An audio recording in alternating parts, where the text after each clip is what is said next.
चलिए देखिए, माध्यक है तो माध्यक केंद्रीय प्रवृत्ति का ऐसा मात्रक है जो आंकड़ों में सबसे बीच का प्रेक्षण देता है। तो माध्यक ज्ञात करने के लिए सबसे पहले क्या करना पड़ेगा, आरोही क्रम में लिखना होता है। आरोही क्रम में लिखे या अवरोही क्रम में लिखे कोई दिक्कत नहीं है, लेकिन आरोही क्रम में ही लिखा जाता है, यानी बढ़ते हुए क्रम में क्या करते हैं, उसको लिखते हैं। ठीक है, अब इसको ज्ञात करने के लिए क्या करते हैं कि जब n विषम संख्या हो, जब उसकी टोटल संख्या विषम हो, तब के लिए क्या फॉर्मूला लगाएंगे। पहला है n जब विषम,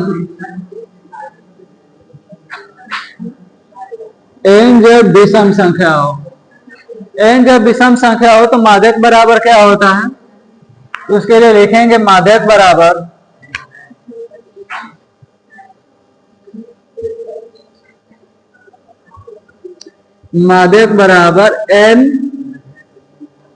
n प्लस 1/2वां पद, यदि विषम संख्या रहेगा तो माध्यक n प्लस 1/2वां पद लिख सकते हैं। ठीक है, लेकिन जब n का मान सम संख्या हो तो क्या लिखते हैं, दूसरा नंबर इसका फॉर्मूला हो जाएगा n जब सम संख्या हो तब। यदि n जब सम संख्या होगा तो उसके लिए माध्यक का सूत्र बनेगा आपका माध्यक बराबर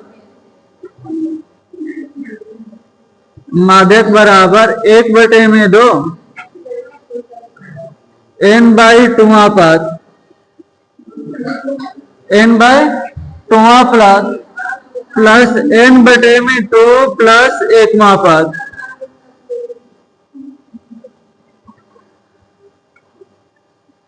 ये हो जाएगा। ठीक है, अब एक और तीसरा नंबर के लिए आपका फॉर्मूला है, जब वर्ग अंतराल और बारंबारता दिया होगा तब के लिए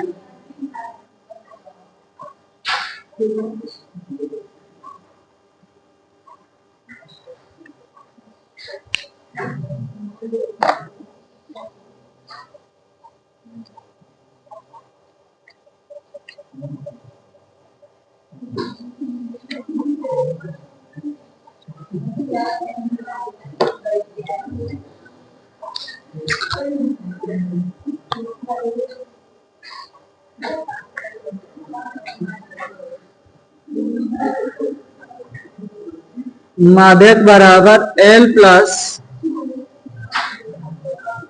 n/2 माइनस CF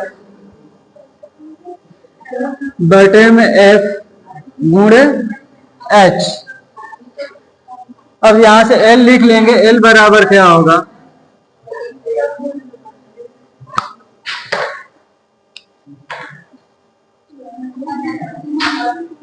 L बराबर माध्यक वर्ग की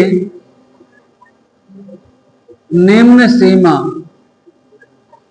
L जो रहेगा माध्यक वर्ग की निम्न सीमा रहेगा, n प्रेक्षणों की संख्या रहेगा, n प्रेक्षणों की संख्या होगा, CF माध्यक वर्ग से ठीक माध्यक वर्ग से ठीक पहले की संचयी बारंबारता, संचयी बारंबारता हो जाएगा। हाँ, H वर्ग अंतराल की माप हो जाएगा, H वर्ग अंतराल की माप। तो ये आपका माध्यक निकालने के लिए 3 फार्मूला रहेगा। ठीक है, ये जो जब केवल संख्या दिया रहेगा, यदि विषम संख्या रहेगा तो ये वाला फार्मूला लगाना है, सम संख्या रहेगा तो ये, और जब वर्ग अंतराल और बारंबारता देगा तब के लिए ये लगेगा। ठीक है, लिखिए